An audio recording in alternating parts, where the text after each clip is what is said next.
Perkenalkan, nama saya Rayita Nugraha dengan NIM 66612403131. Saya dari kelas 3B.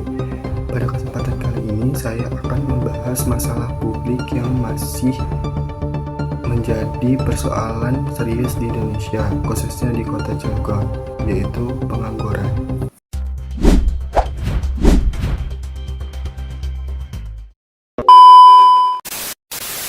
Meskipun kota Cilegon dikenal sebagai kota industri, namun hingga saat ini masalah pengangguran masih cukup tinggi dan terus bertambah.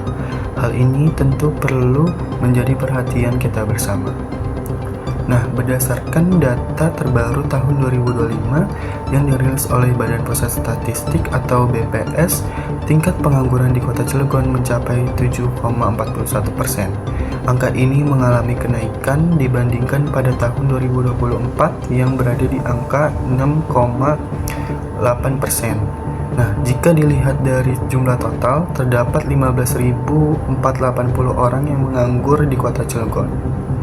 Nah, dari total tersebut, kelompok dengan penyumbang terbesar adalah para lulusan sekolah menengah kejuruan atau SMK, yaitu sekitar 40% atau sekitar 7.000 orang.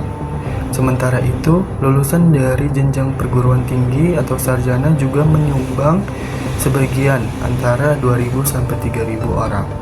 Ini artinya meskipun kota Cilegon dikenal sebagai kota industri, kenyataannya justru menunjukkan bahwa banyak lulusan bahkan yang seharusnya siap kerja tetap menganggur.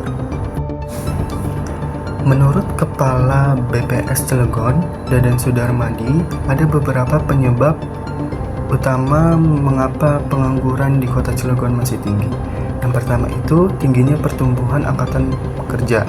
Nah, setiap tahun banyak lulusan baru dari SMK maupun perguruan tinggi yang masuk ke pasar kerja. Namun, jumlah lowongan pekerjaan yang tersedia tidak bertambah sebanding dengan jumlah pencari kerja, sehingga tidak semua bisa terserap. Yang kedua itu terjadinya pemutusan hubungan kerja atau PHK di berbagai sektor industri. Nah, kondisi ini menyebabkan banyak pekerja kehilangan pekerjaan dalam waktu yang bersamaan, sehingga angka pengangguran pun ikut meningkat. Nah, yang ketiga itu keterampilan lulusan yang tidak sesuai dengan kebutuhan industri. Lulusan SMK seharusnya siap untuk langsung bekerja, namun pada kenyataannya masih banyak yang kesulitan mendapat pekerjaan karena kemampuan yang dimilikinya belum sepenuhnya cocok dengan kebutuhan perusahaan. Yang keempat itu kurang beragamnya lapangan kerja di Cilegon. Nah, selama ini Cilegon itu masih terlalu bergantung pada industri besar, sementara sektor lain seperti UMKM, wirausaha, dan industri kecil belum berkembang secara optimal untuk menyerap tenaga kerja dalam jumlah yang besar. Tingginya angka pengangguran tentu membawa banyak dampak bagi kehidupan masyarakat. Bagi individu dan keluarga, pengangguran menyebabkan kesulitan ekonomi, sulit memenuhi kebutuhan pokok, serta menurunnya kesejahteraan. Dari sisi sosial, pengangguran yang tinggi dapat menimbulkan berbagai masalah, seperti meningkatnya kemiskinan, tekanan psikologis, dan potensi konflik sosial.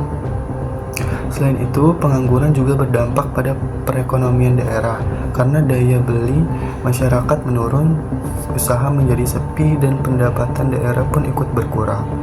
Dengan kata lain, pengangguran bukan hanya masalah pribadi, tetapi sudah menjadi masalah publik yang mempengaruhi banyak aspek kehidupan.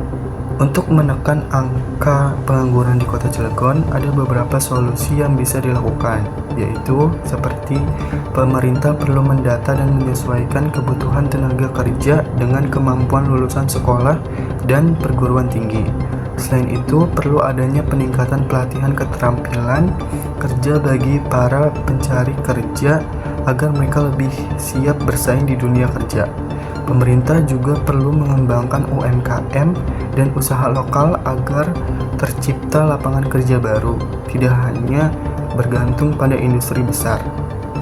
Nah, masyarakat juga perlu didorong untuk berwirausaha agar tidak hanya bergantung pada pekerjaan formal. Nah, pengangguran di kota Cilegon ini merupakan masalah nyata yang harus ditangani secara bersama-sama. Data tahun 2025 menunjukkan bahwa meskipun kota Cilegon berada di kota industri, masalah ketenaga kerjaan tetap besar. Untuk itu, kita butuh kesadaran bersama dari pemerintah, masyarakat, dan generasi muda bahwa masalah ini harus ditangani dengan serius. Cukup sekian dari saya, kurang lebihnya saya mohon maaf. Wassalamualaikum warahmatullahi wabarakatuh.